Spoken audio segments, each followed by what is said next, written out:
In the name of the Father, the Son, and the Holy Spirit. Amen. Hosting.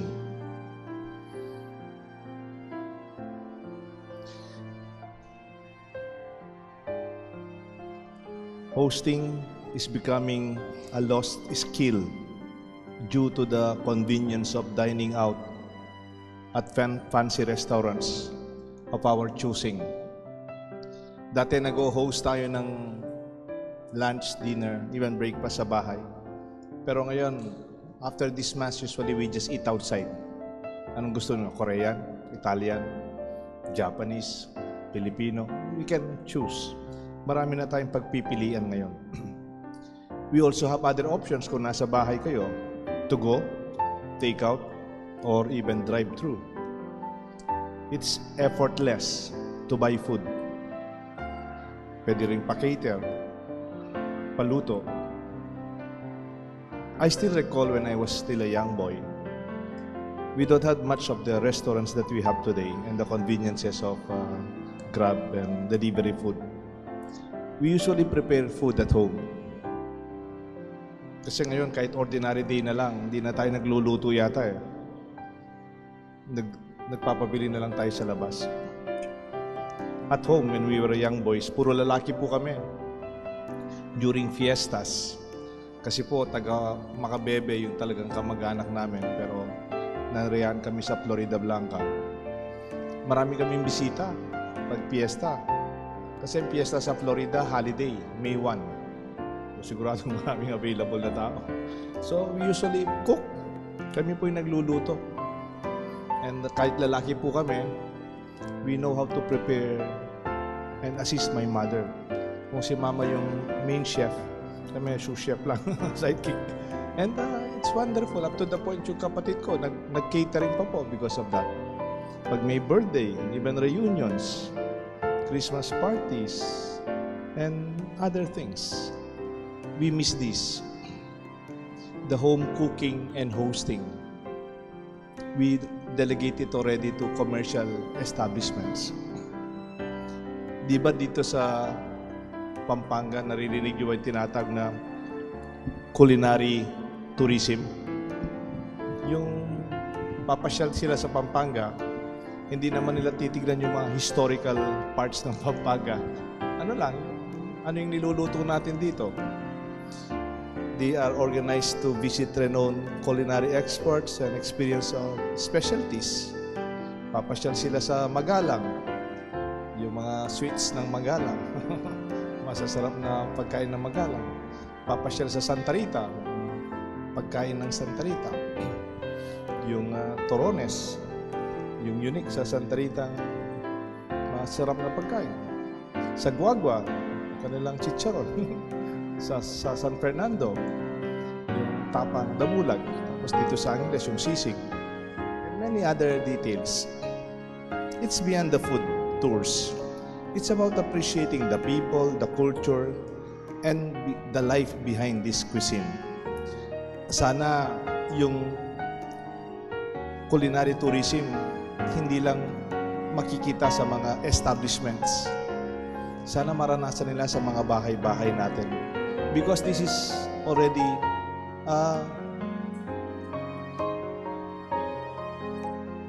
hosting is already missing or losing part of our culture. Baka naman, oo, pinupunta niyo mga restaurants na Kapampangan, mga centers ng cooking, pero sa mga bahay natin, hindi na. If that is the case, it's not sustainable. Kasi commercialized na lang, di ba? Kami nga ng nanay ko, tsaka yung mga kaibigan ko, pag nagkukwentuhan kami, may critic yung mga chef ngayon. Yung nanay ko, yung nanay natin. Anong klase namang kare-karine? Real cooking. Yung talagang, it's from our kitchen, not from the restaurant. And then, remember when we used to prepare the best dishes of our family, our specialties, nagyayabangan pa yung mga tito, mga tita kung ano yung pinakamasarap nilang niluluto. And then we don't go to catering, kay catering we don't go to restaurants. We bring our food. Di ba po?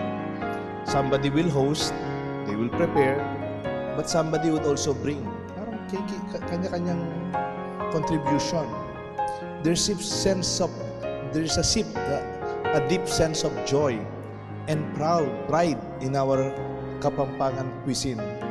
Not on the commercial side, but on our family side. We cooked with passion, we served with delight. In a way, this is our way of expressing our hospitality and our love. Kasi ngayon, birthday ko, kain na lang tayo sa labas.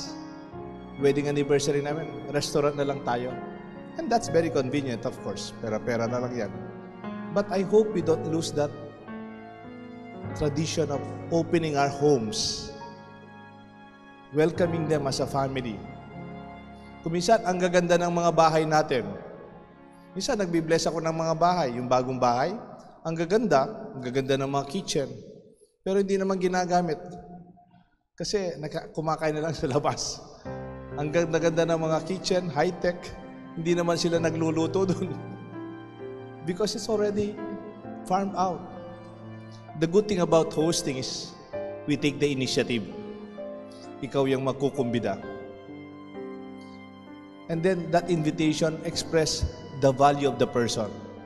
Pag nakumbida ka, parang I'm special, I'm important to this family. Sometimes you even ask, nanong paborito yu? Nanong buri yung iluto mi? Nanong sadya mi para kaya kayo? You tailor fit the food for the guest. Hindi lang yung kaano yung linuluto natin. What is your preference?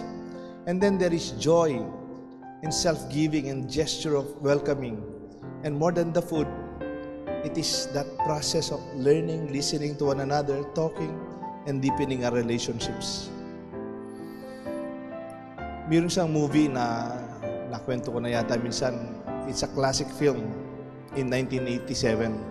It is a Danish film directed by Gabriel Axel. Ang title ng film, Babette's Feast. Si Babette, refugee siya from France, from Paris. She worked as a housekeeper. Nakipamahay siya, naging katulong siya sa isang pamilya. Actually, pamilya ng isang pastor in a Danish community na hindi sila affected by World War II. Kaya lang, itong pamilyang ito, hindi naman sila masaya. Parang, they just go through their everyday life. Hindi man sila nag-smile, hindi man sila masaya. They eat ordinary food. They don't go to other place to eat.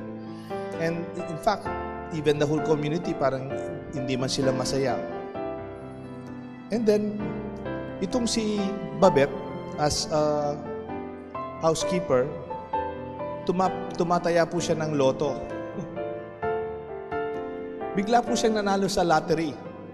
A big money. A big sum of Danish lottery.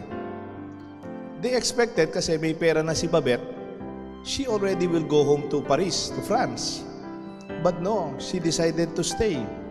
Instead of leaving, she chooses to host a special dinner for her employees' family and their guests and their community. She ordered the finest ingredients. She ordered new utensils, preparing lavish a French meal. The film reveals that Babette was once a renowned French chef in a famous restaurant in France. Ito pa lang si Babette na nagtrabaho bilang kasambahay, katulong, chef pala sa France, yung high-end na restaurant. And maybe she longed to cook for her family host, employers. And then nung nag-prepare po siya, ginastos niya lahat yung pera niya. Inubos niya lahat yung tinamaan niya sa loto. And the guest came, the family, the neighbors na hindi sila nag-smile. And then suddenly, they enjoyed the meal. They began to smile. They began to talk. They began to laugh and reconnect, creating a magical moment for the family and the community that they will not forget. Initially, they thought Babette would return to France after the dinner. However, she actually chose to stay. And the extravagant meal became her gift and love offering and gratitude to the family. The film's climax, Babette, once a servant, was transformed into a gracious host for the best French dinner they ever experienced, giving everything that she had in one unforgettable evening. Isang kasambahay, naging host to the whole family. It changed their life and their relationship. The gospel invites us, as Jesus says, I am the bread of life. Hosting is about sharing our joy, preparing and offering our best to others. It's about serving our guests with the finest that we can provide. At the heart of hosting is the joy of sharing, the pleasure and the satisfaction of those we welcome as our guests. Mahalaga, when we host ang ating bisita, we open our doors, our home, we extend the warm welcome, not to showcase our wealth or grand house, but to express the generosity and the sincerity of the host. Minsan nung seminarista po kami, alam nyo, nung estudyante pa po ako sa seminaryo, nagkakaroling po kami. Minsan nagkaroling kami, ang laki-laki ng bahay. A large house with a big gate, ang taas-taas ng gate, and a very high fence. Kaya lang, nung kumatok po kami, kasi magkakaroling kami, nakasara yung gate. Tao po. Ang sumagot po sa amin, aw, aw, aw, aw, aw, aw, aw, aw, aw, aw. Asong matapang. Hindi man po kami pumasok, baka makagat kami. Ganda-ganda ng bahay, pero walang lumabas na taga-bahay na malaki. Ang lumabas po, sumilip lang yung kasambahay nila. Kumakanta lang kami doon sa gate. Pinagkakanta namin yung gate. Tapos linabas po yung envelope doon sa in between the gates. Hindi man po kami pinasilip sa loob ng bahay. Very sad, isn't it? We felt unwelcome. We miss the family in even the beautiful home. On the other hand, the same group na nakakaroling, kami rin po yun. We went to a middle class house. Simpleng bahay lang po. You know, when we entered, wala man po silang gate. Yung gate ng bahay nila, alam niyo po yung halaman na gate, yung halaman lang. And then, pumasok po kami, wala silang aso, kung mayroon man, friendly aso. A middle class family joyfully opening their home. The entire family, lumabas po sila. Si Lola, si Lolo, nandun yung mga kapatid, yung mga anak, nandyan po sila. Nag-invite pa nga sila ng kapitbahay eh. And they prepared the meal for us. While we were singing, caroling, they were listening. Then sinindihan po lahat ng ilaw nila. Pati yung kanilang malit na Christmas tree na may bilin sa ilalim. We felt the warmth, the goodness, the sincerity of that family. They are not very rich, but they have a very big heart. A large table, inviting and warm. Alam niyo po, ang saya-saya namin. Pinakain pa po kami noon eh. Alam niyo po kami seminarista noon, may malalaking bulsa dito eh. Nagdala pa kami ng candy. After that. And we felt the big difference. Hindi po yung kamukha nung naunang bahay na puro aso lang yung narinig namin. Hindi mo po kami nakapasok. At itong community na pinapasok kami sa sala nila, pinakanta kami, nandun yung mga bata, at kumain po kami kasama nila. Hosting is about not providing a meal only. It's about nourishing the relationships, valuing the person, creating a meaningful connection, and fostering a sense of community. The generosity and the goodwill of the host brings us together on one table. This mirrors our spiritual transition from a God we serve to a God who lovingly serves us, from a God we feed to a God who feeds us. And so Jesus, in every Eucharist, in every Mass, Jesus is the one hosting us in this gathering. Sa bawat pagsisimba po ninyo, tandaan natin, si Jesus is offering Himself in this table, warmly welcoming us, deepening our relationship and our connection. Bigyan ko ng assignment. I hope someday, one day, you can prepare a meal to host somebody. It may not be a big one, but something that is meaningful for all of us. Open your homes, your beautiful homes, and your doors, that we experience the table of the Lord, the Eucharist, in our own home. May God bless us all, the Father, the Son, and the Holy Spirit. Amen.